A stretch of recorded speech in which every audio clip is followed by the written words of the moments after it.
How much do you know about K-food? How much handshake have you eaten?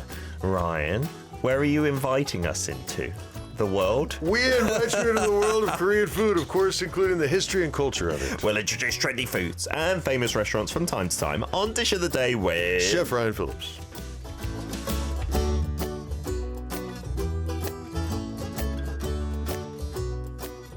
That's right, Tuesdays is the regular day for Dish of the Day, but from time to time Ryan has been kind enough to change his schedule and be on a different day, but this is the regular slot. How are you doing? It's April the 28th already. We're in May, at the end of this week? Yes, very good, sir. Sorry I got distracted there. My landlord's trying to double the rent on me all of a sudden. I have a contract. At your apartment? I have a contract. Really? Yes. You can't do that mid-contract. I've never heard of that. I know. What? What is his reasoning behind that? I don't get. Well, they've had to spend more money recently because there was a leak in the building, but that's crazy. I've never heard of a landlord asking mid-contract for a place. 67% hike is what they're trying to do. And that's not for the next contract, but right now. Yeah, and my contract goes until August of next year. That's insane. That means you only signed it like less than a year ago as well. What? Okay, all right. Yeah. We will talk about that in the song. That's why I got distracted. I just looked at my phone and I saw that bit of a message. I was like, oh dear. You know our what's it called? Our listeners are very interested in your farm and your move to the big farm. So I think this is relevant. Is that all sorted? Because I remember you telling us on air you hadn't quite agreed the price, but you've already moved and stuff like that. You gotta roll with the punches around here, boys and girls. But yeah, it's going pretty well. Okay. Actually, I had this huge dinner last night. Oh, wow. I don't usually do that. Okay. Because I was with the landlord and the guys doing construction stuff for me and all terraforming and moving all my stuff over. Wow. And you don't usually have a big dinner, but I was out old school Korean style. It was kind of fun, man. Like some barbecue, some meat, tons of galbi, of pork. This really nice. We went to an old school place, but they had a special cut that is like between the hanjong and the mok. Oh, so between the jowl and the neck. Hanjong is my favorite. Does it taste like that? Kind of, because there's this fat. Yeah. Maybe this is too much for some people, but I love it. It's so interesting. There's a particular fat that's like around here, around the back, like the neck of the pig, that is firmer. You know, the fat around the belly might be real soft, or other parts of the fat is really soft. You know, if you buy a pork shoulder, the fat that's on the pork shoulder is kind of malleable, right? Yeah. But the firm fat, the way it grills, is kind of like the way a hanjong sao when you grill that firm fat edge. Exactly, it's that bounce in there. It's really good. Ooh. And that's what we had, and we had a ton of side dishes, and then we had the rice, and then we had to finish off with noodles. It's like you eat all this, and then now eat some noodles. Yes. And you're like, and then they swell up in your belly on the way home, and you're like, oh my God, what have I done? I'm gonna explode. Yeah. That could be our talk for the hashtag, I suppose. Cheongsong, that word, have you heard it before, Ryan? It's to mean like sincerity or devotion, to do something with all your heart and effort. I think Korean restaurants, a lot of the time, they are serving their food with that devotion, with that cheongsong. Isn't that cool? You can feel it. Because the reason this word came up was because a British media outlet was talking about Korean school meals and how much sincerity there is in there. I don't know if you've ever seen the tray with all the side dishes and it's soup amazing. and rice. Well, I think it's ranked in like the healthiest school lunch in the world or something, and definitely in the top 3. Yeah. Something. I mean, it's amazing. You have nutritionists, I think, at every school whose job it is to calculate the calories. It's a law. It became kind of expensive for those companies that provide that, because anytime you're serving over an X number of meals, you have to have a nutritionalist full-time on staff. Yeah, that is crazy. I can't imagine. But it's such a good idea. That's cool. Yeah. And you get these amazing meals served every day with lots of variety. My kids are always raving about them. I don't think I once raved about my school dinners. We call them school dinners, even though it's lunch in the UK, throughout my whole time. I can't remember a single time I was like, oh, that was amazing. Like a turkey burger was the highlight. I was just laughing. I was trying to imagine a nutritionalist in an American public school lunch I think they'd system. walk out. Oh, my Lord. Oh, my Lord, the things that we ate. always that bad, but, Yeah. but a lot of times. Yeah, same with us as well. Frozen pizzas galore. Today's ingredient, Korean kids might have this for a school lunch when it's in season, and I'm assuming it's in season right now. It is, absolutely. Okay. Yeah. What are we talking about? Because the listeners were trying to look. Breaking the law here, you know that. Oh, how? Well, I heard years ago that you're not supposed to. Okay, they're in season because this is when they spawn, which means, like the crab, we love it when it has the roe. Yeah. It's the same thing with these chukkumi, with the webfoot octopus. When they have roe, that's the best time to eat them. That's when they're desired, right? Yeah, but I thought I heard years ago that you're not supposed to do that. You're not supposed to catch them when they have roe in them because you want them to reproduce and things like this, right? That must have changed, though, because this has become massively popular across the city. Yeah, and on social media. Exactly. So they must have changed that somehow. Yeah. Or figured out a way to farm them or Maybe there's a quota or something. Well, they do produce a ton of eggs. So if they just took a break for a few years, it must have bounced back for a while. Because I know what I'm remembering was probably 8 years ago. Oh, and now, like last year, they weren't talking big about the owl and the jukkumi. It's just hit now. So I bet they've just relaxed the fishing regulations after we've seen the populations bounce back. So it's Al-jukkumi, so literally Roe-filled Webfoot Octopus, and we've got a video. You bought them like this alive yesterday. Yes. They are massive, and some people might get confused because we've done nutty before. Those are like the long-legged octopus. Right. Do they look very different? You can kind of see the little web between the legs there. Okay. And it's more pronounced in these than it is in the nutty. And the legs aren't as long as the nutty, right? Absolutely, yeah. And there is a much smaller, or often much smaller chukkumi like are bite used size, in cooking. Yes, right? bite size. Yeah, but these are like more mature ones. Yeah.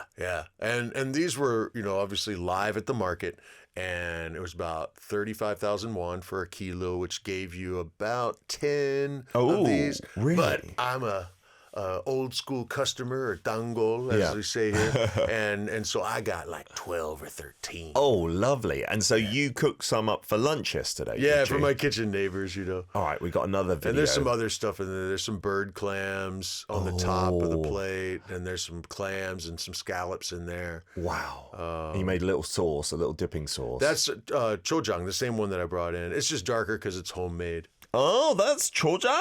Yeah. So that's the vinegar smell I can get, but it looks a bit brown. Yeah. It's usually aged, bright red, it's maybe. aged chojang. It's really good. Wow. And special, yeah. Okay, so that's what I was talking about. Many legs and many eggs for today. That's a good one. Many legs, many eggs. And this sounds terrible. This is seen as nutrient-filled dish, right? Oh, absolutely. Now, folks will say that it's a little higher in cholesterol. I think that's the only drawback that people bring up. Okay. But when you're talking about vitamin B stuff, oh my God, this is amazing. Seafood is just so good for you. Wow. And the way we're having it, you saw in the video as well, is sukhoe, which is what? Parboiled or? Yeah, parboiled. Parboiled. And then chilled usually afterwards. Right. Yeah. I had to turn on my ice machine and get some ice ready and some water so I could shock these cold to get a nicer texture. So these, because of the size of these, I boiled them for probably about 3-4 minutes. And then I took one out and tested a leg, to see the tenderness of it. Because octopus, for those who don't know, it's best if you cook it hot and fast and short or very, very long. There's a middle time in there where it gets chewy. Okay. So in Italian cuisine, often it's braised for a very, very long time. In Korea, we do have some recipes like the chukkumi bokum where it might be braised for a longer time. Yeah. But in this case, it's hot and fast, really quick. You could steam it, you can boil it. Salted water. So the texture's different if you go fast or if you go braised long. The middle ground is chewy, or does it just regress back?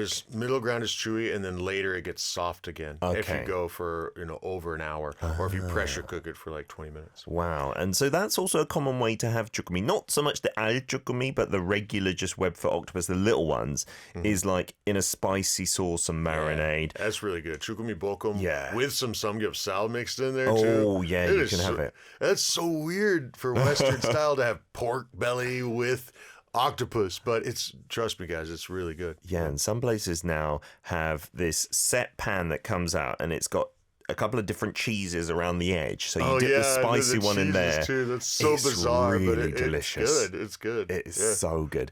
I don't think I've ever had the eggs though in these. Yeah. Do they have a distinct flavor?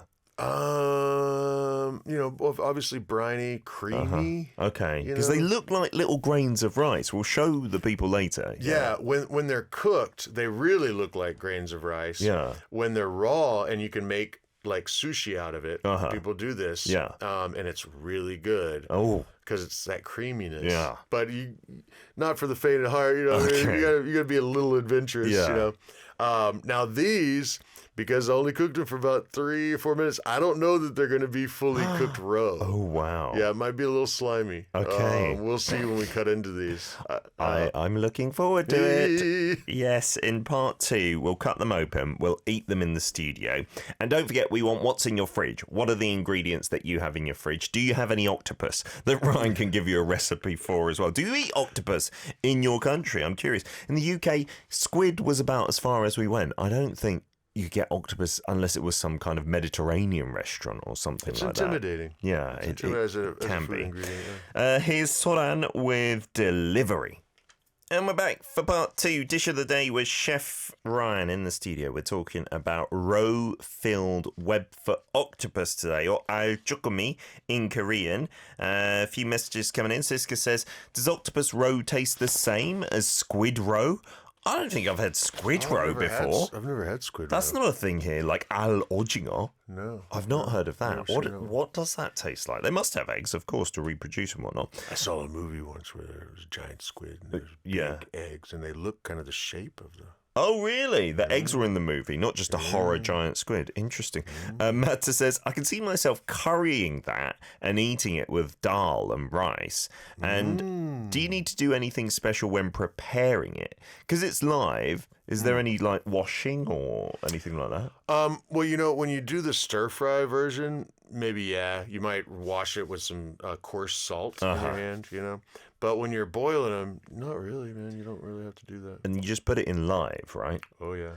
Do they One thing you really cannot do is start with water that's not boiling. Okay. That's a quick way to get a really not fun texture. Really? It just is like blah, blah, blah, blah, blah. So it should be boiling so you can get it in there quick and fast. Yeah. And I'm assuming if it's not boiling, they'll have a chance to escape the pot. It'd be horrible, wouldn't it? That would be. I felt bad enough already. Right, when you're dropping it in there. Yeah, they're fairly big After as that well. movie, that documentary film that came out years ago, there was a whole year where I just could not eat octopus. Yeah, they are very intelligent. I don't know about these because these are a bit smaller, so that's how what I convinced myself. That's what I was thinking. Yeah, they're not the big ones. Yeah, with these the are big the dummies brains. of the. They got no personality whatsoever. We hope so.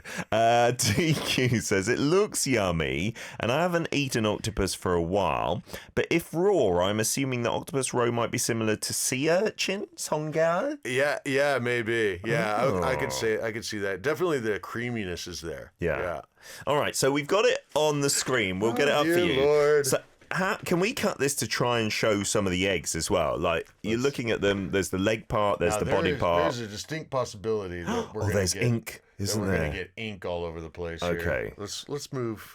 Oh, no, I'm not supposed to move. I'm not supposed to move it. Okay. All right. PD and him will get mad at me. All right, let's see. Oh, dear. It's going to be slimy. The eggs are in the head part, which is, I guess, the body. There they are. Oh, wow. Are you ready? Yeah, look, it looks like rice. Right, look at that. So the first time I saw this, I thought it had been stuffed with rice. Right, because it looks so much like that. Looks like rice. That's amazing, and it is a bit gooey and slimy. It is. Oh, wow. So in the restaurants these days, it's cooked more than this. Uh-huh. So I'm sorry, Peter. You're gonna have. Well, you don't have to, but I'll try it first. I'll be the guinea pig. Okay. I ain't scared. I ate these yesterday too. Well, apparently these are being described as the for grown-ups to buy chewy cookies, the jjongko, because it's chewy. You've got the kind of rich, nutty, bouncy texture, and the pop of the eggs as well. Wow. So what are you going to dip it in? We've got the chojang, but we've also got. I'm gonna go. I had chojang soy. yesterday, so I got a seasoned soy sauce. This is traditional with this. Common these days. Okay. I might well go for a leg Oh first. boy. Oh boy. Really? Oh, it's lovely. It's good. Okay. Yeah, it is kind of like uni, like sea urchin. Oh, yeah. It really is. That, you can taste that in the eggs. Did Oh, all baby. your octopuses have eggs in them? Not every single one. Some Okay. had more than others. So this is the leg part. Again, you know, I guess most similar to a squid is maybe the leg part of an octopus. Let me give this a try. Peter doesn't want to eat the slimy ones. I don't blame him. I should have dropped them longer. Let's see if this one's different. Oh, that's delicious. It's good, huh? You got the texture just right because you're right. I think sometimes they are cooked a bit too long. And then they become really chewy. But And I was more concerned about smooth. making sure the octopus was cooked properly than the eggs inside.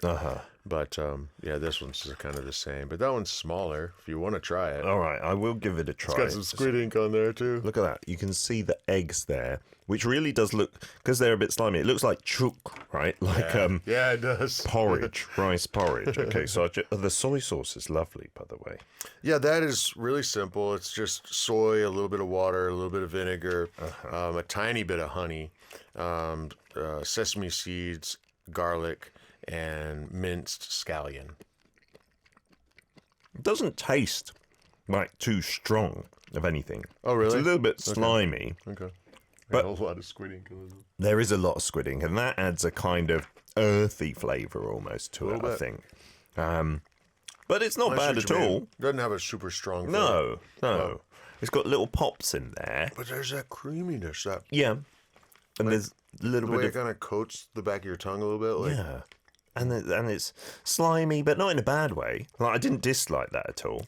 And I'm not sure. I guess if it's cooked more, there would be maybe more pop to it. Like you get with the, what's it called? It's The not- flying fish roe. It's not nearly as good though. I've Really? done it. I've done it, and it really is. It looks cool because it crazily looks like rice, but then it's like cooked fish roe. Yeah. You know, it's so dry. Yeah, yeah. You know, this way it's just you really get to taste and get that all that oil, those healthy oils and Yeah, protein. and if you don't like squid or octopus, then maybe you won't be on board. But the texture is just so unique, and it's brilliant. It's got that bounce, it's got that chew. The legs are really good, actually.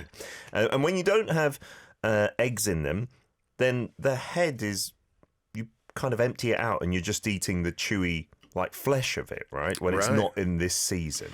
Yeah, if you're doing the bulkum, the only part that you really have to remove is the beak. Yeah.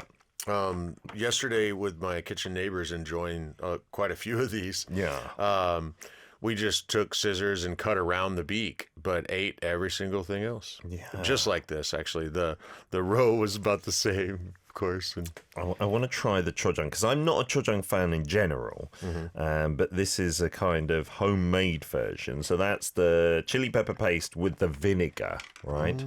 Wow, it's really strong smelling. Okay.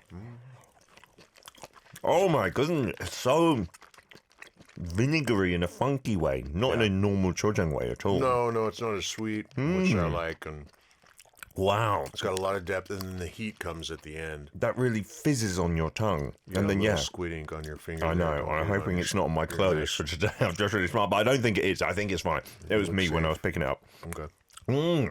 The bounciness to this is the fun thing. The legs. That is really good. I'll try some chojang with it. Wow. And it does have a kick of spice at the end. At the end. You can get regular chojang always with like raw fish as well. And sukhoe It's still very similar to a regular chojang. You think it's that different?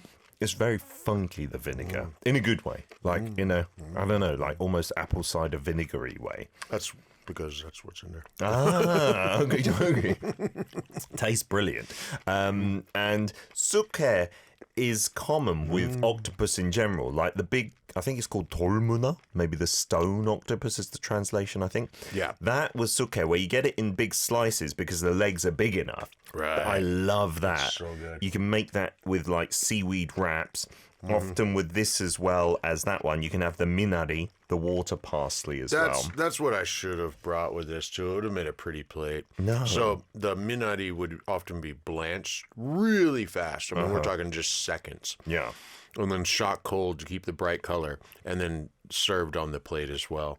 So you can make a bite of the minari chojang and jukkumi together. And as you said earlier, you can often have this paired with pork as well, right? Especially like samgyeopsal, the pork belly. That's it, yeah. And it does go well together. You can also have like squid with that as well. It's the same kind of combination going on there. No. Wow. No, that's really good. I looked at it earlier this morning and, it's big. Bigger than I was expecting. Shouted. And it's kind of a grey colour as well. I was like, oh my goodness. But no, the taste and the texture, you've cooked it perfectly. So this is, for this size, 3 or 4 minutes in boiling water. Yeah, so if you want to overcook the octopus but have the roe look more like, cooked rice, then you could can't go. have both, right? I guess if you had a smaller chukumi, you could maybe get it.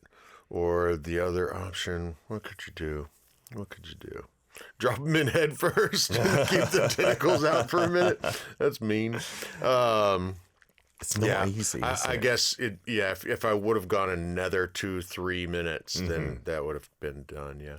And if you wanted to just go long so that the roe is cooked, how much more longer would you have to That's what go I'm saying. for it? So a total of 6 to 7 minutes instead of 3 or 4. Okay, the in between is where you're getting the chew. And if you're doing it braised, then you're maybe doing it for a long, long time. Long time, yeah. But that's good stuff too. Yeah, those Italian recipes, braised octopus on toast. Oh, it's wow. Lovely. It's on lovely. Toast? Yeah, or on sliced garlic bread. I've never lovely. And apparently, when you're picking these out, like you are often getting them live from the tanks, in the shijangs, in the markets.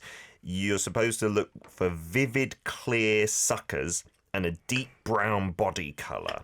And for those with the roe, the head should be exceptionally plump and feel firm and a bit elastic to touch. Yeah, they actually will pick them up in the market. Yeah. And squeeze the head while it's alive. To show you the roe in there. Because you can see through. It's like translucent. It's like just translucent enough when you squeeze it like that to where you can see the eggs in there. One other way that you can dip this into another sauce that is Korean is the sesame oil with salt. That's that way right. is delicious That's as well, right? Can't go wrong with toasted sesame oil and salt. That goes absolutely brilliant. DQ says, Webfoot Octopus is added to my list of food to eat next time in Korea. Yeah, and the best time for this is what? March to May, early May? Absolutely. Yeah, if you want the roe ones, the Al. But they're available year-round. It's just right now, you can get the live ones in the tanks. Like this, and other times of the year, they won't have roe. Walmido over by Incheon, which is kind of like our equivalent of Brighton in the UK. They've got amusement rides and arcades. They have a great little jukkumi place, the small Webfoot octopus, all year round, and it's always packed full of people. I highly recommend going there. And Tigrish says, what does the ink taste like? I would love to try it. Like I said, to me, it tasted almost a bit earthy. In that. It's not a whole... I never really thought there was all that much flavor. No, because we have squid ink risotto here a lot, right? And it's completely black, and it puts you off. It's like an oil spill, but it doesn't really taste of much, does it? I've always thought that... I mean, prove me wrong, somebody, but I've always thought that squid ink was just more of kind of a gimmicky thing.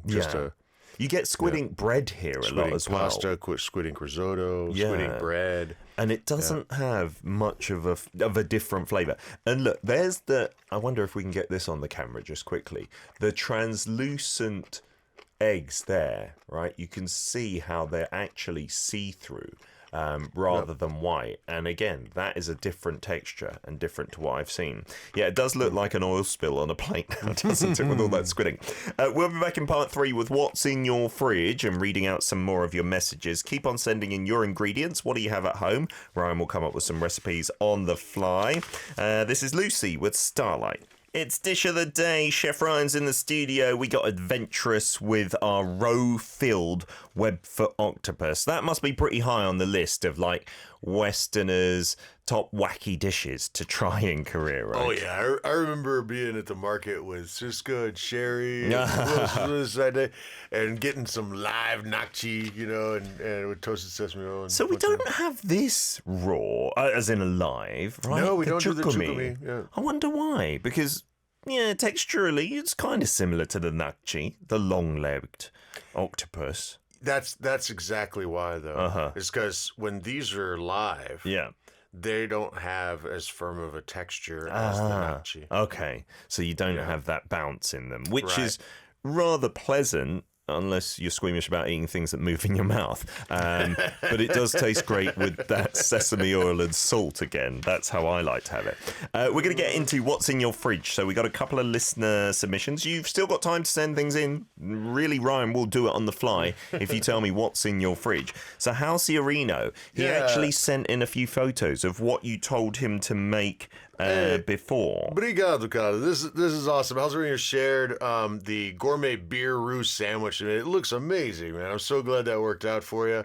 And then that was a couple of weeks ago. And then last week, we just wound up talking about a standard Brazilian meal because I just got stuck. And he sent in a picture. Oh, the beans. A T-bone filet and the feijão preto, the black beans and the arroz brasileiro, the Brazilian rice. Beautiful. So that's like a simple home-cooked meal. Yeah, and then you'd probably put a little olive oil, maybe a little vinegar over the tomatoes. And guys, actually, there's this thing in Brazil I got to mention real quick. Yeah. It's called vinagrete, and you want this at every meal, trust me. And it's so simple. You're going to get onion, bell pepper, and tomato, and then vinegar, water, olive oil, and salt. Yeah. And that's all you need. Wow. And the vinegar is probably wine vinegar, but not too much. And you're just going to add all that together, and it'll look like a pico de gallo or a salsa or something like that. But you do have to cut the pieces. Don't throw them in a blender. Cut them into little like a small dice. Yeah. And it's great right away, or you can keep it for days in the fridge. Vinagrete over that meat, over the beans, over the rice, all of it. It's just great everywhere on the plate. Trust me. Vinagrete brasileiro. It looks very balanced as well, almost 1-to-1 portions of the beans, the meat, and the rice, and then just sliced tomatoes as well. That's got to be healthy. Thank you so much. And then he said, this is what it is, the beer roux sandwich. So this, I believe, is the recipe you recommended, saying he soaked the bread with it and then added a lot of cheese and salami. Bit hesitant to eat it raw, so I pressed it on the pan the old-fashioned way. And the bread is like homemade as well. Homemade bread. Oh, that's so cool. It's amazing. And you had it with some wine and beer. Yeah. That looks like a great combination. But I probably would have had an Antártico Original rather than that Budweiser, buddy. Some Brazilian stuff. Fantastic. Yeah. You got one from Siska for this week. Yes, I do. Siska, what have you done to me today? Let's see what we have here. Well, we've got lots of fruit, banana, melon, papaya, and a sawo, a.k.a. sapodilla, which I had to Google, and I've never tasted that, so I'm not sure. But also has some tempeh and milk and eggs and ice cream, red chilies. That would be great with the ice cream. Just kidding. Sorry, Ryan. I swear you're just giving me a hard time, aren't you? All right. It's got to give you some homework. Now, but I got a great one for you. And it's very Korean. Oh, nice. Okay. So, I want you to freeze the milk. Uh-huh. You know where I'm going with this? Freeze the milk. Ice cream? No, because she's got ice cream. Why would you make it? I don't know. You guys, I know Siska's had it because we had it together, but pot binsu? Oh, binsu. Okay. The shaved iced milk is better than just shaved ice water. Right. Yeah, you got the milk ice. The milk ice is way better than just the ice, right? So, pot binsu is the sweet red beans over the shaved milk ice, and then there could be all kinds of other ingredients. I'm saying maybe don't do the beans, which is a common thing in Korea now to have the fruit. And I'm assuming you could use even the sapodilla with this one. I don't think it would clash too much with the banana, melon, papaya. And then so you've used your milk. You could put some ice cream on there too. Please don't put the red chilies on there. But yeah, wow. so the way you would do a binsu is you'd freeze the milk, and then the best thing is if you can shave it somehow. Old school, they'd have that that kind of like a lay, Yeah. you know, that shaves off. Now there are machines that spin it and shave it down for you.